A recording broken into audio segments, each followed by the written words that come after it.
അങ്ങനെ വീഡിയോ കേൾക്കാം. ശരിക്കും നമ്മുടെ പലരും പറയുന്നത് പ്ലാച്ച് കയ്യിലുള്ളത് കൊണ്ടാണ് അനുമോള് ജയിച്ചത്. അങ്ങനെ ചേച്ചിക്ക് തോന്നുന്നുണ്ടോ? അതെന്താ പ്ലാച്ച്? ഞാൻ പറഞ്ഞില്ല, ഞാൻ അതിനെ വിശ്വസിക്കുന്നില്ല. യഥാർത്ഥ ശക്തി ഉണ്ടെന്നൊന്നും ഞാൻ വിശ്വസിക്കുന്നില്ല. ഇത് പാവയല്ലേ? അവിടെ ഇപ്പൊ എനിക്ക് അങ്ങനെയൊന്നും തോന്നുന്നില്ല കേട്ടോ. അതുപോലെ തന്നെ പറയുന്ന ഒരു കാര്യമാണ്, ആ പ്ലാച്ചിനെ ആ ബിഗ് ബോസ് ഹൗസിനുള്ളില് പ്ലാച്ചിനെ തൊട്ടവരാണ്, തൊട്ട് അതിനെ എടുത്തവരാണ് എവിക്റ്റായി പുറത്തു പോകുന്നത്. തൊട്ടവര് എടുത്തവർ കൂണ്ടമ്പോര് കിട്ടി സെപ്പറേറ്റ്. ഹായ് ഹലോ നമസ്കാരം guys, welcome to chai talks by ബഗോഡ്. ഞാൻ ഇന്ന് ചെറുതായിട്ട് ഒരുങ്ങിയിട്ടൊക്കെയാണ് വന്നിരിക്കുന്നത്. ഗൈസ് എങ്ങനെയുണ്ട്, കൊള്ളാമോ? മൈ ബാങ്കിൾസ്, മൈ ജിംക പ്രേമികളാണെങ്കിൽ വീട്ടമ്മമാരെ ഞാൻ നിങ്ങളെ ചേച്ചിമാരെന്ന് വിളിക്കാം. ഓക്കെ, അപ്പോൾ ഒരു ചെറിയ റീൽ ഉണ്ടായിരുന്നു. അപ്പോൾ അത് കഴിയുമ്പോൾ ഞാൻ വിചാരിച്ചു ഇത് അങ്ങോട്ട് ചെയ്തു പോവാണ്. അപ്പോൾ ഇത് ഞാൻ മീഷോ ഒന്ന് വാങ്ങിച്ച ജിംക്കയാണ്. വെരി കോസ്റ്റ് കുറവാണ്. ദിസ് ഓൾസോ ഞാൻ ഇവിടെ നിന്ന് വാങ്ങിച്ചാണ്, അവിടെ നമ്മുടെ മീഷോ ഒന്ന് വാങ്ങിച്ചാണ്. അപ്പോൾ എനിക്ക് ഇതേപോലത്തെ സംഭവങ്ങൾ ഭയങ്കര ഇഷ്ടമാണ്. ഈവൻ ഗോൾഡ് ഓർണമെന്റ്സിനേക്കാളും ഇങ്ങനത്തെ സംഭവങ്ങളാണ് എനിക്ക് ഇഷ്ടം. അപ്പോൾ നിങ്ങൾക്കും ഇതൊക്കെ ഇഷ്ടമായിട്ടുണ്ടാവുമെന്ന് ഞാൻ വിശ്വസിക്കുന്നു. ഒരുങ്ങി വരാമെന്ന് വിചാരിച്ചു. അപ്പോൾ ഞാൻ പറഞ്ഞു വരുന്ന സംഭവം എന്തായിരുന്നു? ഫസ്റ്റ് ഓഫ് ഓൾ പറഞ്ഞു നമ്മൾ ടോപ്പിക്ക് മാറിപ്പോയി. അതായത് ഉത്തമ ഫ്ലോ അങ്ങോട്ട് മാറിപ്പോയി പെട്ടെന്ന് സംസാരിച്ചപ്പോൾ. സോറി കേട്ടോ. എല്ലാവരും സുഖമായിട്ട് ഹാപ്പിയായിട്ട് കൂളായിട്ട് ചില്ലായിട്ട് ഇരിക്കാമെന്ന് ഞാൻ വിശ്വസിക്കുന്നു. കാരണം ഇതില് നമ്മൾ ആദ്യം പറഞ്ഞു വരുന്ന എന്താന്ന് വെച്ച് കഴിഞ്ഞാൽ, ഈ പ്ലാച്ചി കേസ് നമ്മുടെ രേണുവിന്റെ ഒരു ഇന്റർവ്യൂ ഉണ്ടായിരുന്നു. അപ്പോ ഇതിനകത്ത് പല സ്വാമിമാരും പ്ലാച്ചിയില് കൂടോത്രമുണ്ട് അല്ലെങ്കിൽ കൂടോത്രം ചെയ്യാൻ പറ്റും എന്നുള്ള ഒരു സാധനത്തിനുള്ള സംഭവം ഡൈവേർട്ടായി പോയത് നമ്മളെല്ലാവരും കണ്ടു അല്ലെ. ഞാൻ അതിൽ ലിറ്ററലി വിശ്വസിക്കുന്നില്ല.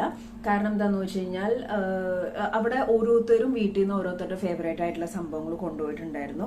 അതേപോലെ തന്നെ നമുക്ക് ഈ പറഞ്ഞ പോലെ ലൈക്ക് അതിനകത്തേക്ക് അപ്പൊ ബിഗ് ബോസ് മൊത്തം കൂടോത്രം ടീംസ് ആണോ? എനിക്കൊന്നും മനസ്സിലാവണില്ലേ പറയുന്നത്. ഒരു പെങ്കൊച്ച് കളിച്ച് ജയിച്ചതിന്റെ ഭാഗമായിട്ട് എന്തിനാണ് ഇത്രയും പ്രശ്നം ഉണ്ടാക്കണമെന്ന് എനിക്കറിയില്ല. അപ്പൊ നിങ്ങളിപ്പോ ഈ വീഡിയോ കണ്ടിട്ടുണ്ടാവുമല്ലോ. അതായത് അതിനകത്ത് ചോദിക്കുന്നുണ്ട്, രേണുസുതി കറക്റ്റായിട്ട് പറയുന്നുണ്ട്, അതിനകത്ത് വിശ്വസിക്കുന്നില്ല. രേണു ഭയങ്കര ലിബറൽ ആയിട്ടാണ് കാര്യങ്ങൾ എടുക്കുന്നത്. ഞാൻ അതിനെ വിശ്വസിക്കുന്നില്ല, ആ ഡോളിനെ വിശ്വസിക്കുന്നില്ല. പിന്നെ ആ ഒരു പേടിപ്പിക്കുന്ന സംഭവം ആ ഇന്റർവ്യൂലുണ്ട്, ആ സാമി ഇങ്ങനെ പറയണതും പെട്ടെന്ന് വിടും, അതൊക്കെ ക്വൈറ്റ് നാച്ചുറൽ. കാരണം എന്ന് വെച്ചാൽ നമ്മളൊരു സാധനം ഇങ്ങനെ കേട്ടോണ്ടിരിക്കും, നമ്മൾ ഹൊറർ ഫിലിം കണ്ടുകൊണ്ടിരിക്കുന്ന സമയത്ത് പെട്ടെന്ന് ഒരു സാധനം നമ്മുടെ മേത്ത് വീണാൽ നമ്മൾ ഞെട്ടും. അതെല്ലാ മനുഷ്യരുടെ സൈക്കോളജിയിലുള്ള ഒരു സംഭവമാണ് അല്ലെ. അപ്പോ പറഞ്ഞു വരുന്ന എന്താന്ന് വെച്ച് കഴിഞ്ഞാൽ, പല ആൾക്കാരും ഇപ്പൊ PR മാറി ഇത് കൂടോത്രമാണെന്നുള്ള രീതിയിൽ കാര്യങ്ങൾ പറഞ്ഞു വരുന്നുണ്ട്. അപ്പോ അതൊക്കെ ഭയങ്കര ക്രിഞ്ചായിട്ടും പൊട്ടകെന്റിലെ തവളകളുടെ പോലത്തെ ഒരു സംഭവമായിട്ടാണ് എനിക്ക് ഫീൽ ചെയ്യുന്നത്. അതേപോലെ ഈ പെൺകുട്ടി ചോദിക്കുന്നുണ്ട്, പ്ലാച്ചി എടുത്താൽ എവിറ്റ് ആവുന്നു. ഇതിന് മുമ്പത്തെ സീസണിലൊക്കെ ഉണ്ടായിരുന്നു. അതായത് റോബിൻ പുറത്തേക്ക് ഇൻഫർമേഷൻ കൊടുക്കുന്നു, അതായത് റോബിൻ പറയുന്ന ആള് പുറത്താവുന്നു. ഇതിന്റെ ഉള്ളിൽ തന്നെ അനുമോള് ഒരു സംഭവം ഉണ്ടായിരുന്നു, അനുമോളെ ഹേർട്ട് ചെയ്യുന്ന ആൾക്കാർക്കൊക്കെ തിരിച്ചു പണി കിട്ടുന്നു എന്നുള്ളത്. അതിനൊരു കൂടോത്രം അല്ലെങ്കിൽ അനുമോൾ ഒരു മന്ത്രവാദിനിയാണ്, അല്ലെങ്കിൽ അനുമോൾ ആ ഡോളിനെ വെച്ച് കളിച്ചുകൊണ്ടിരിക്കുകയാണ്. ഇപ്പൊ ഡോളിനും PR-നും കറക്റ്റ് ആയിട്ട് അതിന്റെ ഉള്ളിൽ ഒരു സ്പേസ് കിട്ടിയതാണ്, ഇതിന്റെ ഉള്ളില് ബിഗ് ബോസിന്റെ ഉള്ളില്. ഓക്കെ, വിനും ഇൻഡയറക്ട്ലി അതിന്റെ ഒരു പാർട്ടായി തന്നെ മാറുകയും ചെയ്തു. അപ്പൊ ഈ പ്ലാച്ചിയെ എടുത്താൽ അവരെ എവിറ്റ് ആവുമെന്ന് പറയുന്നത്, അപ്പൊ തന്നെ അവിടെ രേണു കട്ട് ചെയ്ത് ചോദിക്കുന്നത്. കാരണം ഇതേപോലെ ഫ്രാങ്ക് ആയിട്ട് ആൾക്കാർ കാര്യങ്ങൾ ചോദിക്കുന്നുണ്ടെങ്കിൽ മാത്രമേ അതിനകത്ത് ഒരു ബ്രേക്ക് വരത്തുള്ളൂ. കാരണം പലരും അത് ശരിയാണെന്നുള്ള രീതിയിൽ ചിന്തിച്ചു പോയി കഴിഞ്ഞാൽ കാര്യങ്ങൾ നടക്കില്ല. അതിനകത്ത് രേണു വ്യക്തമായിട്ട് ചോദിക്കുന്നുണ്ട്, അങ്ങനെയാണെങ്കിൽ ഞാൻ അതിനെ ഒരു പ്രാവശ്യമായിട്ട് എടുക്കുകയും ചെയ്തു. അത് കഴിഞ്ഞിട്ട് ആളുടെ ഇഷ്ടത്തിന് സ്വന്തം ഇഷ്ടത്തിന് ഇറങ്ങി പോന്നതാണ്. അപ്പൊ അങ്ങനെയാണെങ്കിൽ ആ കൂടോത്രം എവിടെ പോയി എന്നുള്ള ഒരു ചോദ്യത്തിനും അവിടെ പ്രശസ്തി ഉണ്ട് അല്ലെ.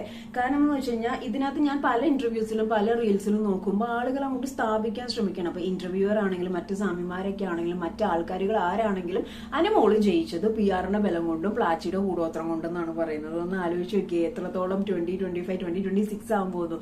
എന്നിട്ടും ആളുകൾ ഇങ്ങനെ എന്താ പറയാ, ഔട്ട് ഓഫ് ദ ബോക്സ് ചിന്തിക്കാതെ ഇങ്ങനെ സംസാരിക്കുമ്പോൾ ആലോചിച്ച് നോക്കി എത്രത്തോളം ഇത് സമ്മതിക്കുന്നില്ല. ഒരാളുടെ ജയത്തെ അപ്രീഷിയേറ്റ് ചെയ്യാൻ പറ്റാതെ അത് PR ഉണ്ട്, അത് പാവയെ കൊണ്ട്, അത് കരഞ്ഞോണ്ട്, അല്ലെങ്കിൽ സിമ്പതി ഉണ്ട്. ഇന്നലെ ഷാനവാസ് പറഞ്ഞ മാതിരി റീ എൻട്രി കയറി കഴിയുമ്പോൾ ആൾക്കാർക്കുള്ള ഒരു സിമ്പതി ഉണ്ട് എന്നുള്ള രീതിയിലൊക്കെ കാര്യങ്ങൾ സംസാരിക്കുന്നത് ഭയങ്കര ഓക്വേർഡായിട്ടാണ് എനിക്ക് തോന്നിയത്.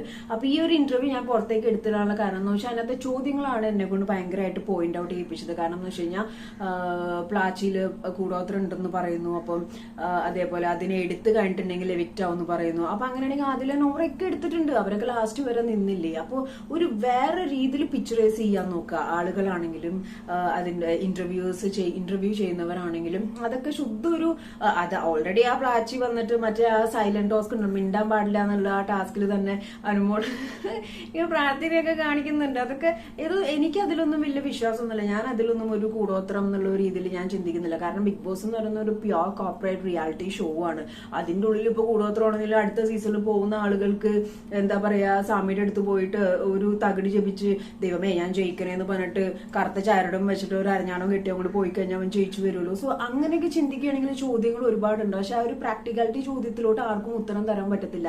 അങ്ങനെ ഉത്തരം ചോദിക്കുമ്പോൾ എഗസ്റ്റ് ചോദിച്ചു ഇവർക്ക് ദേഷ്യം വാങ്ങിച്ചു വെക്കേണ്ട എന്നുള്ള രീതിയിലാണ് കാര്യങ്ങൾ സംസാരിക്കുന്നത്. അപ്പൊ അനുമോളുടെ ഈ ഒരു പ്ലാച്ചി ഡോളിനെ പറ്റിയിട്ട് ഇപ്പൊ ചോദിക്കുമ്പോഴും പല ആൾക്കാരും പറയുന്നുണ്ട് അങ്ങനത്തെ ഒരു രീതിയിൽ സംസാരം വരുന്നുണ്ട്. അപ്പൊ ഇത് എന്താണെന്നറിയോ, കൂടുതൽ കയറി കണക്ട് ആവുന്ന എന്താന്ന് വെച്ച് കഴിഞ്ഞാൽ, ഒന്ന് ചില സ്വാമിമാരിങ്ങനെ പറയുന്നുണ്ട് അങ്ങനെ ചെയ്യാനുള്ള ചാൻസ് ഉണ്ടെന്ന് പറയുന്നുണ്ട്. അപ്പൊ ഓട്ടോമാറ്റിക്കലി ഒരു നെഗറ്റീവ് മൈൻഡിലോട്ട്, അതായത് ഈ വ്യക്തി ജയിച്ചത് കളിച്ചിട്ടൊന്നും അല്ല, കഷ്ടപ്പെട്ട് കളിച്ചിട്ടില്ല, സ്ട്രഗിളും ചെയ്തിട്ടില്ല, only because of PR and പ്ലാച്ചി അനുമോള് ജയിച്ചു എന്ന് പറയുമ്പോൾ എത്രത്തോളം ഒന്ന് ആലോചിച്ച് നോക്കി, ആ കൊച്ചു അവിടെ എടുത്ത എഫേർട്ടൊക്കെ വെറുതെ ഇങ്ങനെ വേസ്റ്റ് ആയി പോകുന്ന രീതിയിൽ. അപ്പം ഇപ്പൊ ആസ് എ പേഴ്സൺ ഞാനാണ് ആ ഇന്റർവ്യൂ പകരം ഞാനും ഇതിനെ ചോദിക്കുന്നത്, എനിക്ക് ബോധമുണ്ടോ, you are a youth and ഇവിടെ വന്നിരുന്ന് ഇങ്ങനെ പ്ലാച്ചിന് കൂടോത്തുണ്ട്, പ്ലാച്ചി തൊട്ടവരൊക്കെ പുറത്തോട്ട് പോകണമെന്ന് ചോദിക്കുമ്പോൾ നിങ്ങൾക്ക് എന്ത് തോന്നണമെന്നായിരിക്കും ഞാൻ ആദ്യം ചോദിക്കുന്നുണ്ടാവുക. അപ്പൊ അനുമോളോടുള്ള ഇഷ്ടമുള്ളത് കൊണ്ടാണോ ഇഷ്ടമില്ലാത്തതുകൊണ്ടാണോ എന്താണെങ്കിലും, ഇഷ്ടമില്ലാത്ത ആൾക്കാരാണെങ്കിൽ പോലും നമ്മൾ ചിന്തിക്കുമ്പോൾ അങ്ങനെയാണെങ്കിൽ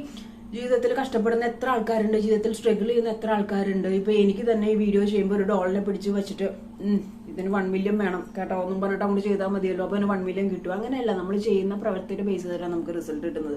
അതിന് ചുമ്മാ ഈ സീസണിലാണ് ഈ സീസണിൽ ലവ് ട്രാക്ക് ഇല്ലാന്ന് മാത്രമേ ഉള്ളൂ.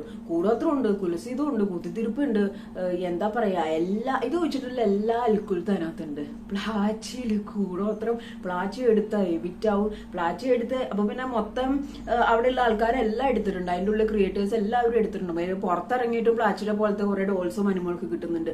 ഷോ മണ്ടത്തർ ഇങ്ങനെ വാരി വെതറാനായിട്ട് കുറെ ആൾക്കാർ